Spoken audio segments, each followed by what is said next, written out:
All right, Chelsea fans, welcome back to another episode. That's right, of the London is Blue podcast. Hopefully, your favorite Chelsea podcast and the podcast you're voting for in the Football Content Awards. Links in the description. Time is running out, though, to support us and make sure we paint the best Premier League podcast section blue, Chelsea blue, with us winning and Arsenal, Liverpool, Wolves, Spurs podcast not winning. So again, Dan, one of your hosts here, would love if you could help us out in that way. But this is a match preview. That's right, Chelsea taking on Burnley, a little trip to Turf Moor over the weekend. And what better way to get you started on a Friday when you may be listening to this or before the match than a preview podcast with Sam. These are becoming a little bit of a regular thing for us, Sam, as we try to get the people ready for the match ahead. And again, I want to say, I think we're starting to really dial in the predictions. We're starting to dial in the way that the match is going to go. This might be the best piece of content people can listen to before Chelsea next kick a ball in the Premier League. And that's always supremely kind of you to hype me up before I go onto a podcast. But I think both of us are sort of like trying our best to figure out the best of what we can give the audience and sort of like an insight and do the hard graft of watching the teams and sort of like going through games and putting all these numbers together. So hopefully we can do a good job of it. We're still sort of like learning what the best format is. And hopefully we're warming up for the Champions League next season so we can do like previews of the big ones. So I think both of us are doing the right thing and hopefully it pays off next season. Look, we would love to record another 15 to 16 to maybe 20 podcasts next season, just previewing the matches that Chelsea would play in the Champions League. But we have some work to do before we get there, and that is a match against Burnley. So in this episode, we're going to be looking at the opposition, what's been going on with Burnley so far, how has the season started for them. We're going to get into the specifics of how they've been playing, where Chelsea might be able to exploit them, getting into how Pochettino and the team are going to be taking that on, maybe some takeaways from the Fulham match as well, and then get into some predicted 11s, talk about who we think might score for the first time for Chelsea this season in this match. You know we've been doing that. But before we get into that, we just want to thank everybody for supporting the podcast. Again, leave 5-star reviews on Apple Podcasts and Spotify. A phenomenal free way to support the podcast and show that Chelsea's premier podcast is what you're listening to right now. You can also go on YouTube. You can subscribe to our YouTube channel as well as hit the bell icon to get notified when we drop videos. We're dropping almost all video podcasts of every single episode we do now. And look, it's caused quite an eruption of commentary on the YouTube comments. People are loving the behind-the-scene looks. They're digging when Nick gets a little bit of bourbon in him, when Brandon is recording from a remote location. People love it. You would love it too. Go sign up and subscribe on YouTube as well. And look, you can join us on patreon.com/London Blue Pod. Great way to support the podcast as well, but not required, just recommended. As we get into it though, Sam, Burnley's recent run, they ended up beating Luton. Luton actually looked like they might be able to take some points off a side in that match. They got a little bit embarrassed by Newcastle. They did advance over Salford in the League Cup 4-0. And then it's basically been, outside of the cup games, a really, really rough run of fixtures. Losing to Villa on opening day,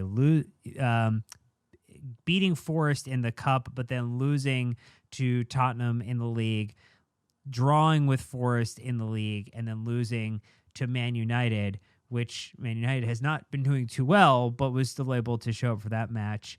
Just maybe at a high level, is there a couple of words that you could use to describe the start of Burnley's season?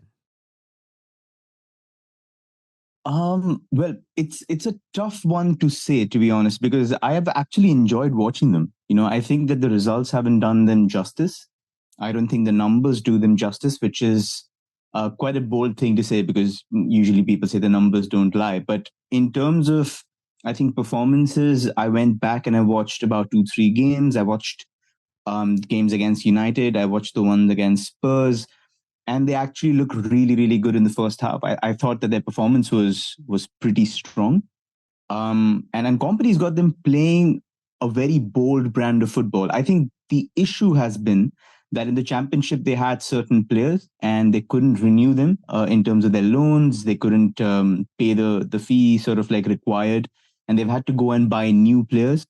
And for example, the centre forward that scored the most amount of goals for them in the Premier League this season, Lyle Foster, only joined them in January last season. Sorry, when they were in the championship. So he's basically had only 6 months with them. So it's a bit of cutting and changing and figuring out a new 11. They've got a lot of young guys with unfulfilled potential. So I would say that, they're probably us with a shittier budget, to be very honest. So I think they're also trying to find their feet. It's just hard to do when you're making, you're finding your feet in the league, yes, but you've also had to move a level up from the championship to the Premier League. So I think they've just been hit from both sides, and then they're sort of like trying to not get winded again and then just find the result from somewhere. So they got it against Luton. It's just interesting to see whether they can sustain that over the long run. But I would say they're a good side with a lot of unfulfilled potential, and somewhere along the season, they are going to show it. So what you're telling me is that the investment from the way that it was worded when Burnley announced it was that U.S. sporting power couple, NFL star J.J. Watt and Khalil Watt, when they announced their investment into Burnley Football Club at, I think, May of this past year, it didn't have the same Wrexham level effect? No? That didn't happen? Well, I mean, it hasn't happened yet, but I think that, I haven't watched the Netflix series to its, from start to finish, but I would say that the level of investment that they made at Wrexham's level when they bought it was kind of unprecedented there. And I think they did some convincing to get sort of like a player who had to drop down a league and instantly become sort of their top scorer. So I don't think you can ask somebody from above the Premier League to come down and do that job for them. So I think it's been tough that way. But they have made smart signings. I will give them that. I think when I'm looking at somebody like Zeki Amdouni, a couple of other guys, for example, Mike Tresor, who coincidentally ended up having the most amount of assists in Europe's top 10 leagues. I think he had 24, which is quite a staggering number. He was above De Bruyne by about 8. So getting those kind of players, the unknowns hidden everywhere in Europe and getting them to the Premier League. So I think it's a bold step. It's kind of like, again, I reiterate, it's something that we've also tried doing. And it does look like the players are good. They're not looking like they're out of place, or it might be a step too far for them. Who knows? They might end up dropping into the championship because they're 18th now. But I think that if they have a 2-3 year plan, they just might spring back up again very, very soon. But it does look like a solid plan in terms of recruitment. And I genuinely think there will be a run of like 4 or 5 games when they can show the ceiling that they have. And hopefully we'll get to see that.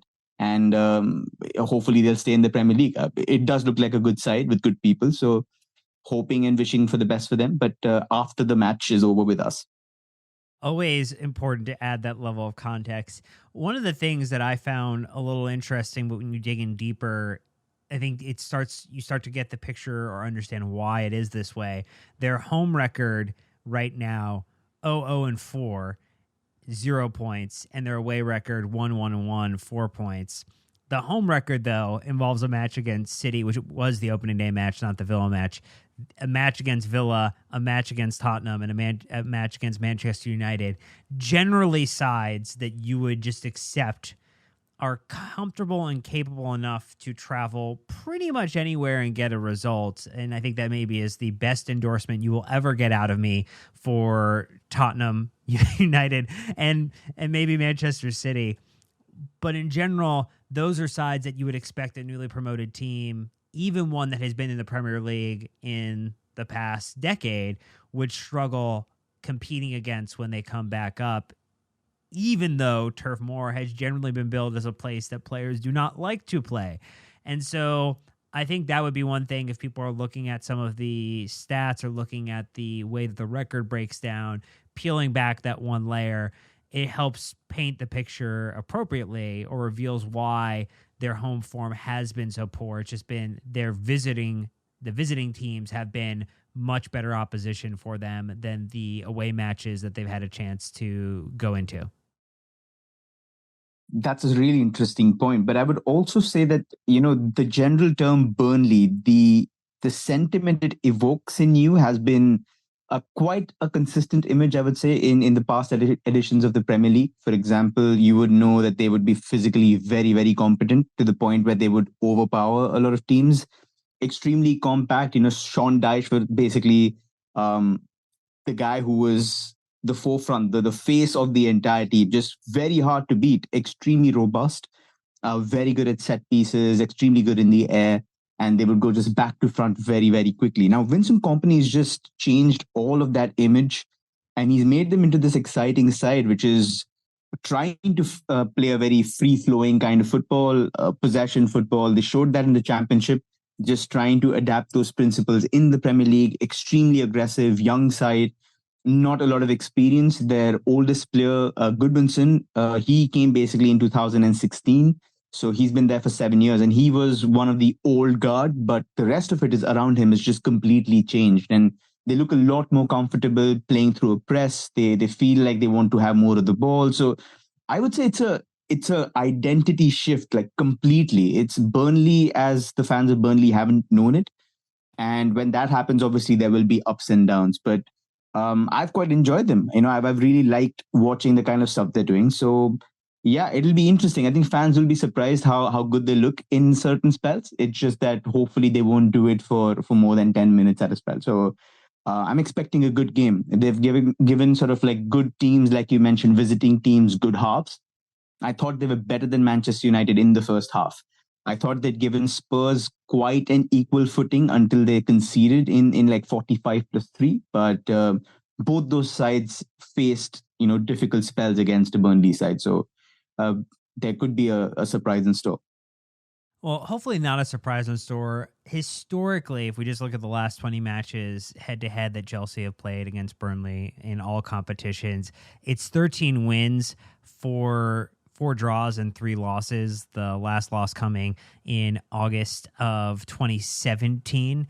I mean that was a good campaign year for Chelsea. So it was a 3-2 loss there. But even in some of the most tumultuous times of Chelsea last season, was a draw 1-1 at home, and then an away victory of 4-0, and that was in March 5th of 2022. So things to kind of keep in mind, or to give that additional level of context that we might want to take into consideration. But we're going to get into the style of play in just a moment. We're going to take a very quick ad break, and when we're back, it's all about some of the ways that Burnley have been trying to get it done. Maybe not fully, but looking to get there. So stay tuned. We'll be right back.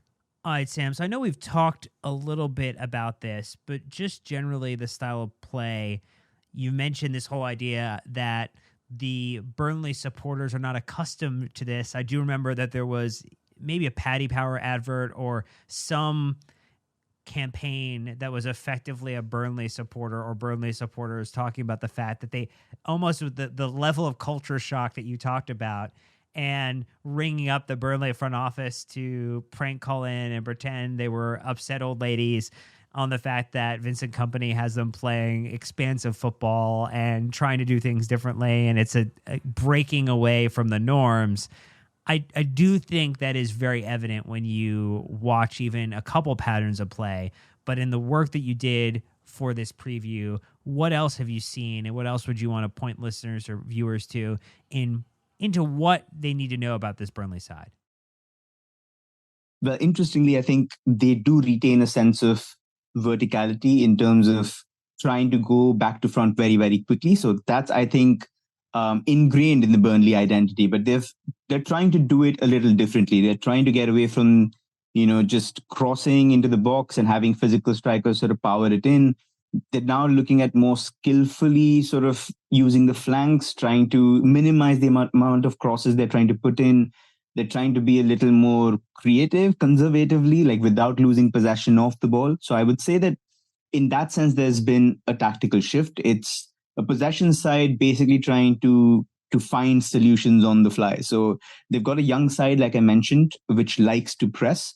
So they have a variety of formations that they've used already. So they've used a 4-4-2, they've used a 4-3-3, they've used a 4-2-3-1. In the first game against Manchester City, they used a very defensive 5-4-1. It just looked like they were trying to avoid catastrophe on the first day. But other than that, I think they've just been a little more expansive. They've tried to play their identity of football. And it entails being on the front foot, trying to win the ball back. Some of it, I would say, are similar identities or parallels to what Pochettino did at Spurs. If they feel like they can't win the ball back, they retreat into a more compact mid block. They will wait for you to come away from the goalkeeper. In now, like in the Premier League, a lot of sides do use the goalkeeper as the plus one or to create numerical superiority. So they will wait for you to come into midfield, then they will jump and then they will try to win the ball and go back to front very, very quickly. So they do retain that verticality. They will try to do that as much as possible, but they've also added some nice, exciting players. I mentioned Amdouni, the Swiss attacker, who's accomplished at playing on the left hand side. He's also played as a striker when Lyle Foster was injured in between. So he can play left and as a centre forward by himself or as part of a front two. They've also got this lovely Italian winger called Cogliosho, who's has been fun to watch. He just loves dribbling, loves running at players. I think he's going to be an electric threat on the left or the right hand side wherever he plays. A lot of the times when I was watching Burnley try to switch the ball to him, isolate him against weaker 1v1 threats. So if you've got Zazi on the right hand side and then they manage to get a 1v1 against him, there could be trouble. So that's something that we need to keep an eye on. If it's going to be Kukurea, 100%, that is also a good solution to have against but again, Kukurea has had his struggles. To his credit, he's done very well in the past couple of games. So hopefully that continues and we can sort of seal that threat off as quickly as possible. But they do have good 1v1 threats. They have like movement. They have a lot of threat up front. It's just unrealized. I just feel like it's very raw. It's lacking edge. There's a lot of chaos, but it's not refined. And then that's what I think is hurting them. They haven't been able to convert it as much as possible, but the intent 100% is there. So I would say the two games that I saw the most important takeaways for me were against United. Like I said, better than United in the first half. Second half, it was a little more balanced, but they did cause United a lot of trouble by drawing the press from the front three, from the front four, asking Bruno, Højlund, Rashford to come at them and then going through the press and then quickly going through the midfield, through the center usually, and then spreading it out wide. So United did struggle from that. They should have gone 1-0 up. Amdouni actually ended up hitting the post from a very good chance. And then United scored a wonder goal like they always do. And Burnley lost 1-0. And against Spurs again, I think it was quite evenly matched. It was 1-1 for the longest time. And then Romero scored a worldie. But a lot of the time they were trying to press Spurs and got some change out of it. They tried pressing Udogi. The fullbacks for Tottenham sort of come inside and invert. The term is used to sort of like talk about the movement coming inside to the center.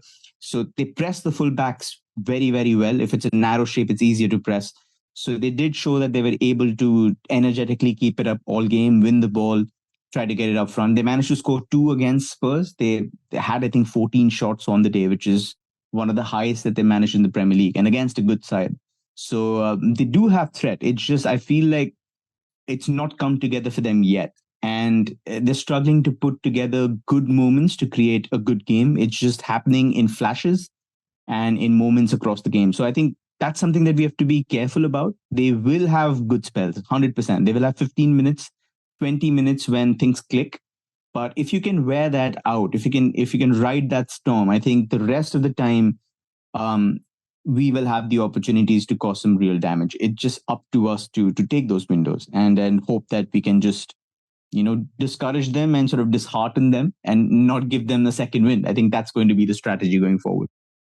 It's interesting when you point out a couple of these things, and I wonder if we're going to hear about this in the weaknesses that they potentially have that could be exploited, is while you may mention that they are potentially Chelsea-esque without the big budget, they do have a much tighter and smaller squad relative to the players that company is looking to support. I mean, you've got 4 players who played almost every single minute. You've got several players in the Premier League. You've got multiple players in the high 400s to 500s that play. So in general, very consistent starting 11, even with the high rotation of players out of the side and Burnley having to bring in new players. That's giving company something to build off of, where maybe Chelsea have been stymied at parts this season because we haven't had the consistency, or the moment we start to find consistency with players, they end up injured. Company has not, as of yet, run into that issue, and so he is getting a benefit of building that side. But it sounds like, conversely, or what we're seeing is maybe the conditioning isn't as strong, particularly going up against a couple of these sides, and that's leading to this drop-off in match. It's interesting you sort of mentioned the injury part, because I think he did sort of struggle with injury and sort of like trying to figure out what his best side is. I think he's still trying to figure out. I mentioned Mike Tresor, the guy they got from Belgium, who had the record number of assists. So he's only made 2 appearances after he joined the club, and I don't know what the plan is with him, like what they're going to do, how they're going to integrate him, but he's probably just being sort of like slowly eased in. They've also lost like Lyle Foster last season, and I think against Luton he went off injured. So I'm yet to sort of get any update on whether he's available against us. But if that happens, like earlier in the season, it has happened for him already, he might have to move one of the wide guys up front. And that's something that has proved ineffectual against good sides, because they're just not good in the air. They're not good at hold-up play. Again, like I mentioned, inconsistent, not getting a proper game time in the Premier League in their first position, and then having to do it in a secondary position, which they're not very well accustomed to. So I think that also is sort of like wreaking a little bit of havoc into his plans. He would like to, like you said, maybe have 10 games where he's had his strongest players available consistently. He's trying to do that as much as possible, but he's also trying to integrate a couple of the other guys they lost, like Matson, for example, was a pretty key player for them last season. So he played at left back. They've had to bring somebody else on and start somebody else on the left-hand side. I think Charlie Taylor is playing on the left-hand side now. So it's just basically trying to get these new players in and get them to gel together, kind of what we are trying to do, except that they haven't had the volume or the frequency of injuries that we have. But there are some issues in terms of integrating and finding nice rhythm or finding a nice balance to the side. So I think that's the issue. But other than that, I think that's where the comparisons stop. It's just a matter of Premier League level exposure rather than, us, where it's just injury enforced changes. Well, the one that people might feel like there's comparison as we get into the weaknesses is they're struggling to finish, but the issue is both struggling to finish and struggling to create. Chance creation is not Chelsea's problem. It's finishing up until the most recent match against Fulham. But why don't you run us through that, in addition to maybe a couple other of the points that you found or areas that you would highlight as weaknesses in this Burnley side? Yeah, but like you mentioned, I think just like Fulham, they are struggling immensely to find any sorts of goal creativity from elsewhere. So like Lyle Foster, the South African striker forward, has basically scored 3 goals. And in 6 games, other than him, only 3 other players have got a goal. So 1 each for Zeki Amdouni, 1 for Brownhill, 1 for Jacob Bruun-Larsen. So, I mean, it's just been extremely hard for them to get any consistent goal return from anybody in the team. They're yet to manage more than 4 shots on target in a Premier League game. So they're only managing about 10.8 shots on average, which is extremely low. They're also on 7 big chances created, which is the second lowest in the league. And they've also missed 5, which is also the lowest in the league, but not in a good way, because they just don't have enough chances to miss. So it's just a very sorry tally in terms of creation, in terms of finishing. So it sort of explains why they're 18th and struggling to get results.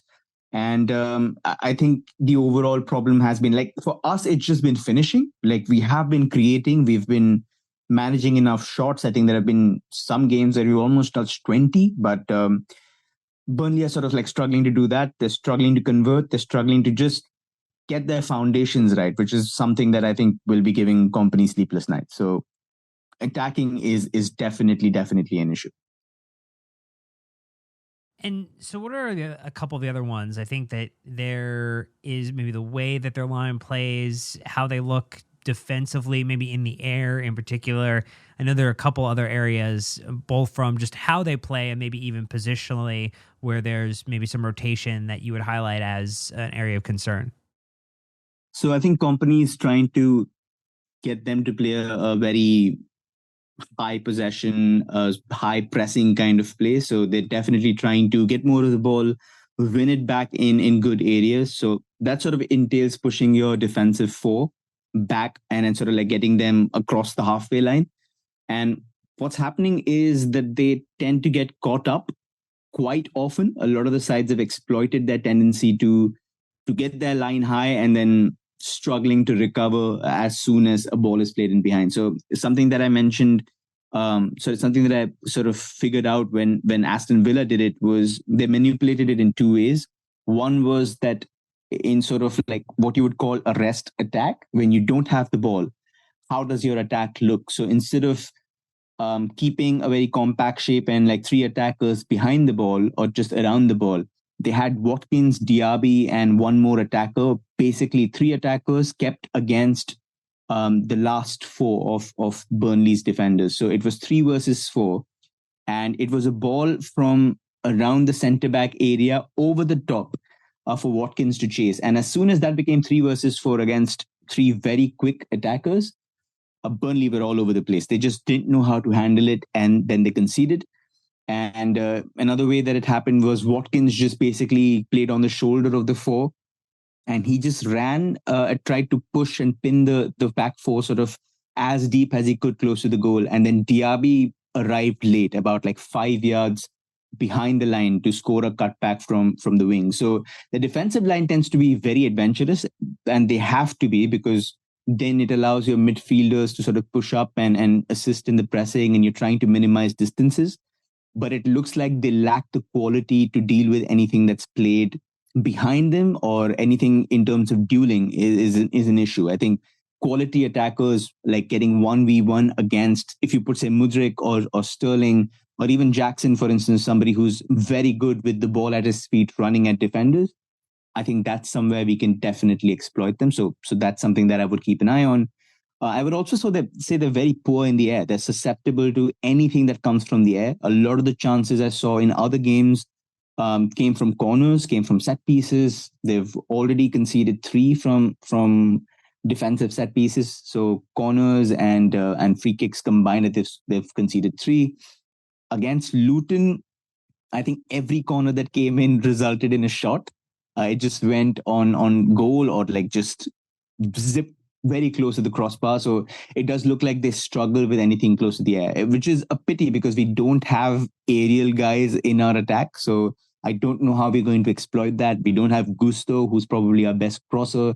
That strategy might be something that would be ideal to sort of figure out, but just might not be exploitable by virtue of what we have or what we don't have. So, but it's still good to remember on, say, maybe set pieces when you've got 3 centre backs. You've got Silva, you've got Disasi, you've got Colville up against guys who've, like, for example, a couple of their defenders, 3 out of 4 of their defenders have an aerial win percentage of around 28 or 34%. So it's going to be brutal against guys who like going up in the air, like Thiago Silva. So hopefully there's something to sort of work on there in terms of set pieces. And if I were to look at other things, then the one thing that stands out is that they've had 6 errors leading to opposition shots, which is the highest in the league. So they tend to take risks when playing out. Like I mentioned, Company wants them to be comfortable on the ball, to have the ball, not just clear it mindlessly. But against a scaled up opposition, which is far more experienced in cutting those things out, they've made mistakes, and they've ended up misplacing passes into dangerous areas. One of their goals, I think Almiron's strike earlier in the season, came from Charlie Taylor sort of like putting the ball across field and the ball just went from the right side to the left side, and Newcastle were just able to intercept a square ball, and it resulted in a goal. And that's happened a couple of times. They're just giving us stupid passes. So maybe pressing them, maybe putting them under pressure in certain situations might pay off for us. So that's something I would keep an eye on too. And individually, if I were to look away from the team, then Connor Roberts looks like he's a little bit of a weak link at right back. So maybe isolating him against Mikhailo Mudryk would be a good idea. I wouldn't, try to mess up and play maybe Matson there or something because he has an injury in his quad. Maybe that's enforced. But as much as possible, I would definitely try putting Misha up against Connor Roberts at right back. So 100%, that's something in terms of getting the ball to him, switching it to him as quickly as we can, I think would be a viable strategy to use. And something that I've also noticed is that the goalkeeper tends to exit out of pressure with a long ball to the right side. So it's always a long ball to the right back, who is sort of like just a few yards short of the halfway line. So if you could get Colville to cut that ball out and basically recycle it as soon as possible, I think, again, tactically speaking, you could have an in from that side of the field. So left side for us, right side for them is maybe a weak spot. So if anyone's listening from the Chelsea team, recruitment team, from from the coaching team, you can leave me a DM saying if I got it right, if I got it wrong. Would be very, very happy. But yeah, I think that's one way that we could definitely give them problems. Well, if they are listening and they haven't highlighted that, A, we hope you have. B, if you haven't, just please take that under advisement. We're going to take one last ad break. When we get back, we're going to talk about, with understanding all of the weaknesses, with understanding how they play, what Pochettino might be looking to do against Burnley this weekend. So stay tuned for this last ad break, and we'll be right back. All right, Sam. So I think there are questions that we want to try to tackle as it relates to what is going to happen in this match, maybe some personnel questions. I think in the last episode, we talked about Mudryk getting an opportunity to start against Fulham. He's kind of continuing that run of starts, looked really bright in our last match. It just seems like there's some things that are starting to, partially through injury, partially through improved performances or synergy between players on the pitch, that are starting to come into focus. But now it seems like, as we've understood now what the left-hand side is likely going to look like, a Levi Colwill left back and a Mudryk left wing, the question now is on the right-hand side. We saw Cole Palmer get an opportunity to start and look impressive, but Raheem Sterling come in to end up replacing him in the closing parts of the match that we had just recently. What are your thoughts about how the attack might line up, and maybe in that question of Palmer versus Sterling, the pro or con case for starting one or the other? Well, it's certainly a dilemma, a good kind of headache, I would say, for Pochettino. I've been very impressed with Palmer. I think in a front line which is full of players that like ball to feet, he's somebody who has an eye for space. I would say that he uses the ball in a way that none of our attackers do. He's constantly looking for runs in behind. He's not afraid to shoot from long distances. So he's also unsettling deeper block situations, and long range shooting is the best way to do that. You basically threaten them and force them to step out of their comfort zone. So he's probably somebody who does that best. And in terms of penetrative passing, in terms of, I would say, unlocking defenses, maybe next to Enzo, he's probably a best bet. So if you do have him in the side on the right hand side, I would say that it does offer a little bit of variety, does offer a little bit of a diverse threat for us to figure out how to unlock Burnley. But then you've also got Raheem Sterling, who I would say movement wise is exceptional against a side that is expected to get their their back line a little high up the pitch to try and press us in situations. I would say that there is a lot of scope for Sterling to attack the space in behind, and we've got a lot of players who are capable of playing that long ball. Silva does it regularly. Colville does it. Enzo does it as well. Caicedo's got a lovely long ball on him as well. So, if you want to exploit space and get somebody 1v1 with their fullback, I would rather have Sterling than Palmer. Palmer is very good, but he doesn't have that electric pace. Doesn't really want to take on. He wants to try and sort of thread the ball across spaces for runners. And I think it'll be interesting to see what Pochettino does. I think it'll be Sterling who starts, but I wouldn't be disappointed if Palmer starts as well, because I think he's got the threat to make something out of nothing. So it's okay for me whoever starts, but I do think Poch will go for Sterling. So if Pochettino goes for Sterling, I guess maybe the other question is, does Palmer offer more if you're playing centrally and in a game where you actually might be forced to have more possession with the way that Burnley is looking to play? Would Palmer start as a top of the midfield offering or option? Like, is that maybe where he slots in? So the pass map from the last game, interestingly against Fulham, instead of a 4-2-3-1, it looked more like a 4-3-3 to me.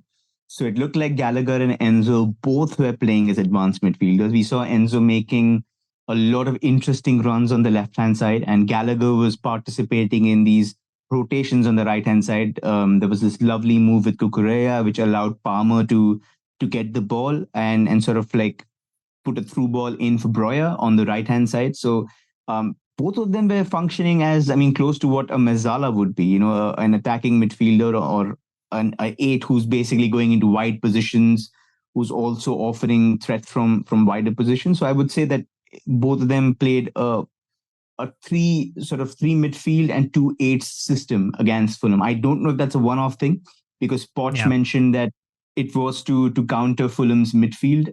He wanted to counter their 4-4-2 with 3 midfielders. So maybe that doesn't happen. And Palmer was basically a little more in the narrow sort of half spaces. He wasn't, a touchline winger as such. He was narrower, and that gave us like interesting options on the overload on the right-hand side. Cucurella wasn't overlapping a lot. He came, I think, a couple of times bombing up, but other than that, it was just 3 guys trying to build an overload on the right-hand side. So it's interesting for us, because if you want to isolate Mudryk, that's a good way to do it. You basically build pressure on the right-hand side.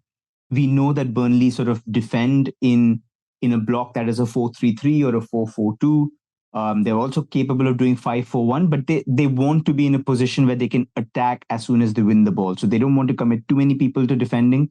So if you've got 4 people and you can shift from the right to left immediately, then Mudryk's got a good chance going up against possibly their weaker link on the right-hand side. So it does work. I think Palmer would offer that option, but again, Sterling offers a different kind of option. I wouldn't say one is better than the other.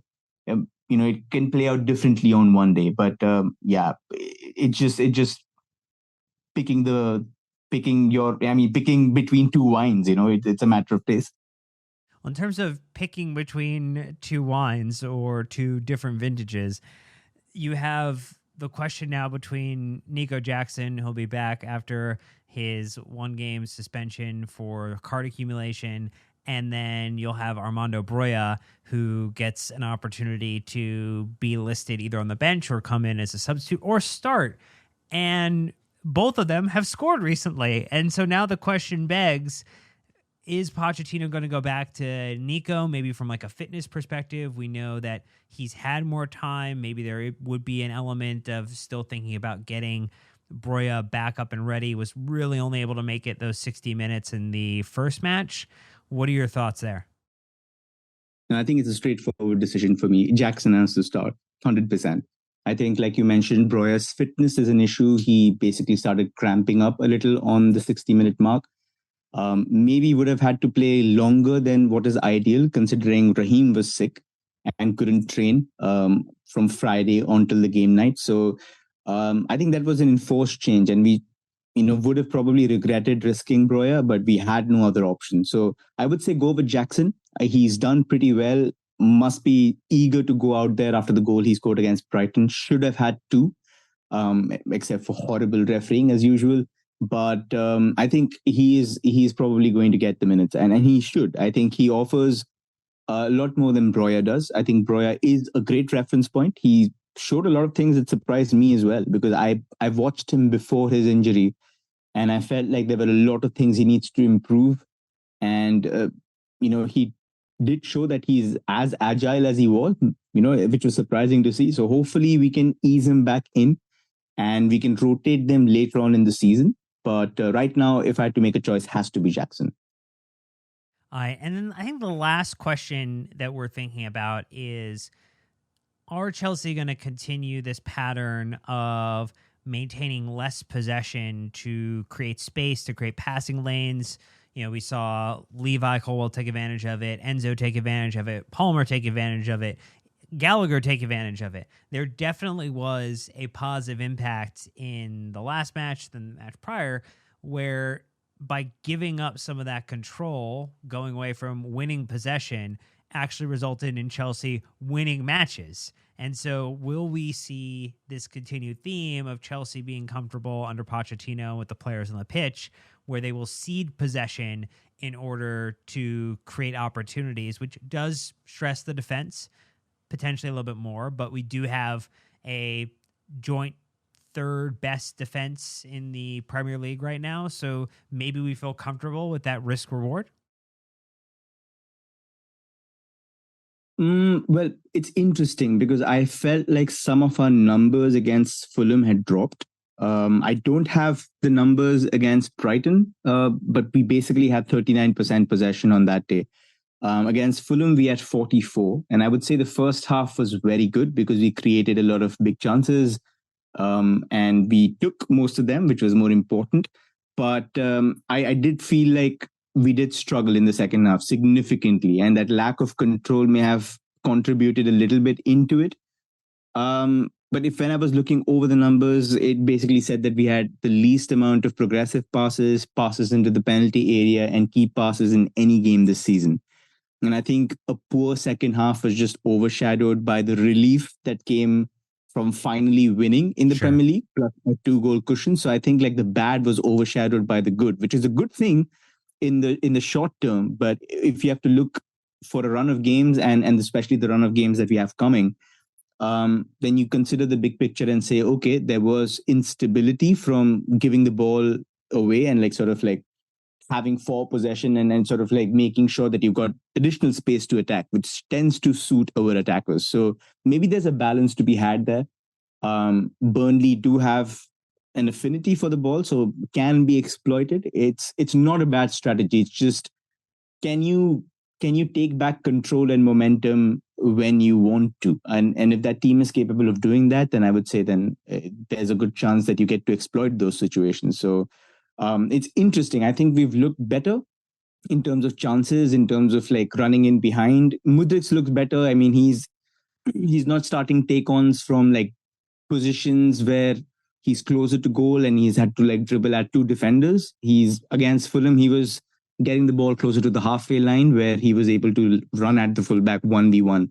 And he gave Castagna a couple of problems in that first half. So maybe there's a strategy to be re-emulated against Burnley, and hopefully the left-hand side will give us a lot of joy. When you look at it, you want more first half Fulham, where Chelsea had 45% of the possession, but had 5 total shots with 2 on target, whereas Fulham had the 55% of the possession, but 1 total shot and 1 off target. You want more of that versus the second half, which was 56% of possession to Fulham, 44% to Chelsea, 9 shots total to Chelsea 6, 3 shots on target to Chelsea's 2. So first half Fulham, replicate that. Don't maybe get into the situation unless you're up by 2 or 3 goals where you're giving up possession in areas or spaces that's allowing them an opportunity to work themselves in the game. It's not less about having possession. It's about where they have the possession and what they do with it. Yeah, absolutely. Possession is a very futile stat. It doesn't tell you anything about the game. Some teams consciously don't want to have the ball and tend to do better without it. So I would say, like you mentioned, it's just, is the strategy paying off long term, and is there control without the ball? And if that's the case, and if you can rely on a defense that's kept 3 clean sheets, then yes, I would say that go for it and try to be in a more compact shape, something that Pochettino did a lot at Spurs, especially in the big games. Like they didn't want the ball at all. If you remember the game against Dortmund where they spanked them 4-1, I think, they just basically sat back and then as soon as they lost the ball, tried to find Heung-min Son and Kane on the break and ended up just blitzing Dortmund out in their own stadium. So it just looked like a good strategy. But if you can take advantage of the fact that now even mid-table Premier League sides are being more adventurous with wanting the ball, then maybe you can exploit it. But it just like I mentioned, you don't want second half Fulham again because we were very lucky not to concede, I will say. And we don't want that happening and spoiling a nice clean sheet. Well, we hope that Robert Sanchez, or Bob, as we call him when he's doing a good job, continues his run of form and continues being tied for most clean sheets in the Premier League. But as we wind down this episode, Sam, it is about time where we talk about who is going to be in that starting lineup against Burnley this weekend. So what have you got for us? I think we've penciled most of the players in, but it feels like maybe 2 changes for you, if maximum. I think it might just be 1. Yeah, I think it will be 2 changes. I think so. I think it'll be Jackson in for BROJA and Sterling in for Palmer. I think those are the 2 changes that happen. Again, I reiterate, these are not changes I want. I think these are changes that will happen. So I think those happen. And what about you, Dan? I think, would you be sort of like looking at the same change or do you think Palmer sort of gets the nod? I would almost start Palmer again, just knowing that it's something that worked for you and maybe you should try to build it back or run it back. So I think this means that Sanchez starts between the sticks, that you have Cucurella and Levi Colwell as your right back and left back respectively, with Disasi and Silva as your center back pairing. Then you advance forward and you have Caicedo, Gallagher, and Enzo as your midfielders with Mudryk.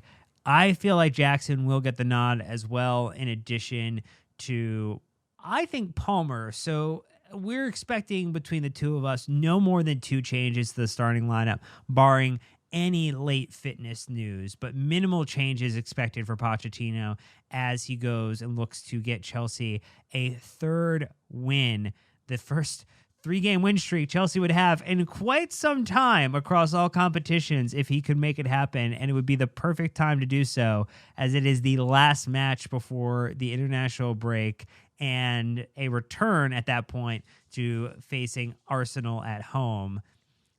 Given that we know there are a couple players still who have not registered a goal for Chelsea, we'll end it with if a Chelsea player is to score for the first time this season, who would be the individual that you would expect gets a goal in this match? And then what's the projected score that you would offer to the listener? Oh, that's a tough one. I mean, I would have definitely loved to say Misha, but I'm really happy he's got his goal. I do still want to pen him in as the most likely to score in this game. Him or Jackson. I think one of those 2 guys is probably a best scorer. But considering how bad they are in the air, I would again go with maybe Levi Colwell as the more likely to score. Yeah, Levi was the one that I had jotted down as well, considering the argument you made about their aerial or lack of aerial prowess, as it were, and the fact that they were potentially getting exposed in that area. I feel, though, and maybe this is just the way that they've conceded, is that in general, they, outside of the matches that they've won, they have conceded in every single match that they have played. They've been not been able to keep a clean sheet outside of the match to Forest in the Cup and then Salford City in the Cup as well. I feel like this could be another 2-0 in a row. I think it'll be 3. I think I might go ahead and say it sort of like opens the floodgates a little bit. And with Jackson in, with a lot of like guys getting a little more confidence after that win, I would say it's 3. I want to be more on the realistic side, but I think optimism is intoxicating. If I get to feel it and sort of express it, maybe now or never. So I'll go with the 3-0. All right. Well, we want to know what you're thinking. Let us know in the comments on YouTube or tweet at us, send us Instagram DMs. Let us know what you think the scoreline is going to be when Chelsea take on Burnley this weekend. But that's going to do it for this episode. Thank you so much to Sam for all of the hard work. Thank you so much to you for listening and supporting the podcast. Don't forget, vote for us in the Football Content Awards. The deadline is approaching. I think we got less than 5 to 10 days to vote. So go vote. The rule of voting is vote early, vote often. Just keep on voting. Get a friend to vote. Borrow a friend's phone. Just do it. Anyway, that's going to do it for this episode. Hopefully we are back doing a Burnley match review where Chelsea have won 2-0 to 3-0, and that we were 1,000% right in this episode, because that would just be ideal before the start of another unfortunate international break. But until next time, Chelsea fans, you know what to do. Keep the blue flag flying high.